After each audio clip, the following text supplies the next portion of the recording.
Menurut sebuah laporan oleh Organisasi Kesejahteraan Jerman, kemiskinan di Jerman telah mencapai rekor tertinggi, situasi yang sebagian diperburuk oleh pandemi COVID-19. Dilansir TT World, belum lama ini laporan tersebut pada 2021, tingkat kemiskinan di negara itu naik ke level tertinggi, yakni 16,6%. Ini adalah sebuah situasi yang dapat diperburuk oleh inflasi. Demikian kata Paritatis C. Gisamterben dalam laporannya yang dirilis pada Rabu 29 Juni 2022. Paritatis C. Gisamterben mengikuti standar Uni Eropa di mana semua orang yang pendapatannya di bawah 60% dari pendapatan rata-rata dianggap miskin. Seluruh rumah tangga bersih termasuk dalam perhitungan, termasuk upah, pensiun, pengangguran, perumahan, dan tunjangan anak. Menurut laporan itu, ada peningkatan kemiskinan yang tidak bisa di antara orang-orang yang bekerja, terutama wira swasta yang harus mengatasi kerugian finansial dalam jumlah besar selama pandemi. Tingkat kemiskinan di antara mereka meningkat dari 9 menjadi 13,1%. Selain itu, kenaikan tingkat kemiskinan di kalangan warga lanjut usia dan pensiun dan anak-anak dan remaja juga tercatat dalam laporan tersebut. Organisasi bantuan itu merawat 4.500 anak di 30 fasilitas di Jerman, Swiss, dan Polandia.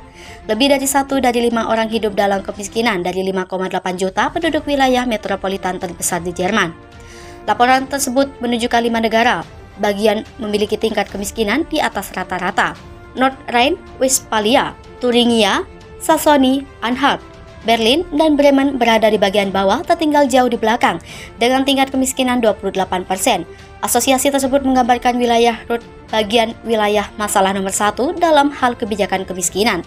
Sosial Demokrat Jerman, Partai Hijau, dan Demokrat Bebas Liberal menyalahkan penyebab kemiskinan pada pajak pemerintah. Pembelian bahan bakar Rusia oleh Jerman yang meningkat drastis menjadi sorotan serius pakar kebijakan luar negeri Jerman dari Partai Hijau Jörgen Trittin.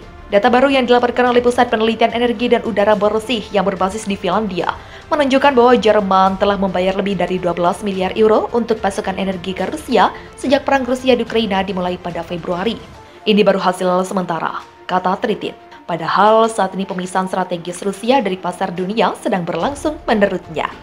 Trittin juga menyoroti laporan CREA yang menegaskan bahwa Rusia memperoleh 93 miliar euro atau sekitar 98 miliar dolar AS dari ekspor bahan bakar fosil selama 100 hari perang di Ukraina, dengan sebagian besar dikirim ke Uni Eropa menurut penelitian yang diterbitkan Senin seperti dikutip dari AFP. Sedang 61% pembayaran dilakukan oleh negara-negara UE dari masing-masing negara.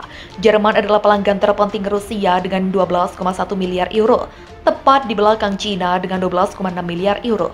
Ya, angka-angka ini menakutkan, kata Trittin. Dan itulah mengapa kami sekarang secara konsisten menerapkan apa yang telah kami rencanakan untuk dilakukan terkait masalah embargo minyak. Mengagetkan jumlahnya banyak sekali. Rusia kantongi 98 miliar dolar AS hasil ekspor dalam 100 hari perang Ukraina. Tanda sanksi Barat tak mempan.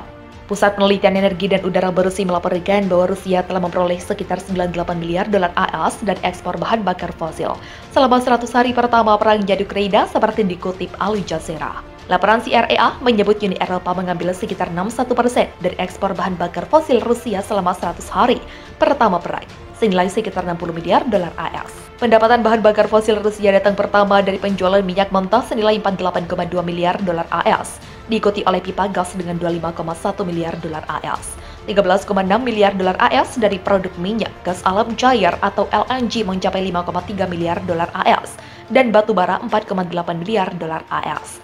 Lembaga penelitian yang berbasis di Finlandia itu menjelaskan kenaikan global harga pangan dan bahan bakar fosil terus mengisi pundi-pundi Kremlin, walaupun ekspor Rusia sempat anjlok pada bulan Mei. Dengan negara-negara dan perusahaan menghindari pasokannya selama perang, harga ekspor rata-rata Rusia bahkan mengalami kenaikan sekitar 60% dari tahun lalu. CREA menuturkan, walaupun negara-negara barat telah memberlakukan sanksi ekonomi dan setuju menghentikan sebagian besar impor minyak Rusia, beberapa negara lain justru meningkatkan pembelian mereka dari Rusia termasuk Tiongkok, India, Uni Emirat Arab, dan Perancis. 100 hari perang di Ukraina, Rusia hasilkan 1.440 triliun dari ekspor BBM. Rusia sudah mengumpulkan 98 miliar dolar AS atau setara dengan 1.440 triliun dari ekspor bahan bakar fosil selama 100 hari pertama perang di Ukraina. Data dari Pusat Penelitian Energi dan Udara Bersih pada Senin 13 Juni menunjukkan Uni Eropa menjadi importir utama. Menurut laporan CREA, UE mengambil 61% dari ekspor bahan bakar fosil Rusia selama 100 hari pertama perang, senilai sekitar 60 miliar dolar AS. Secara keseluruhan importir utama adalah China dengan 13,2 miliar dolar AS, Jerman 12,7 miliar dolar AS, Italia 8,2 miliar dolar AS, Belanda 8,4 miliar dolar AS, Turki 7 miliar dolar AS, Polandia 4,6 miliar dolar AS, Prancis 4,6 miliar dolar AS, dan India 3,6 miliar dolar AS. Pendapatan bahan bakar fosil Rusia datang pertama dari penjualan minyak mentah 48,2 miliar dolar AS, diikuti oleh pipa gas 25,1 miliar dolar AS, produk minyak 13,6 miliar dolar AS, gas alam cair atau LNG 5,3 miliar dolar AS, dan batu bara 4,8 dolar AS. Ketika ekspor Rusia anjlok pada Mei, kenaikan global harga bahan bakar fosil terus mengisi pundi-pundi Kremlin. Dengan pendapatan ekspor mencapai rekor tertinggi. Menurut CREA, harga ekspor rata-rata Rusia sekitar 60% lebih tinggi dari tahun lalu seperti dimuat Al Jazeera. Beberapa negara telah meningkatkan pembelian mereka dari Rusia termasuk China, India, Uni Emirat Arab, dan Prancis. India menjadi importir signifikan. Minyak mentah Rusia membeli 18% dari ekspor negara itu. Karena UE sedang mempertimbangkan sanksi yang lebih ketat terhadap Rusia, Prancis telah meningkatkan impornya untuk menjadi pembeli LNG terbesar di dunia, kata analis CREA, Lauri Miliverta. Sementara itu, Amerika Serikat dan Uni Eropa telah mengirim senjata dan uang tunai untuk membantu Ukraina melawan Rusia. Tetapi Kiev telah meminta negara-negara barat untuk memutuskan semua perdagangan dengan Moskow dengan harapan memotong jalur keuangannya setelah invasi 24 Februari. Sebelum perang, Rusia memasok 40% gas Uni Eropa dan 27% minyak impornya. Awal bulan ini Uni Eropa setuju untuk menghentikan sebagian besar impor minyak Rusia. Padahal saat ini pemisahan strategis Rusia dari pasar dunia sedang berlangsung menurutnya.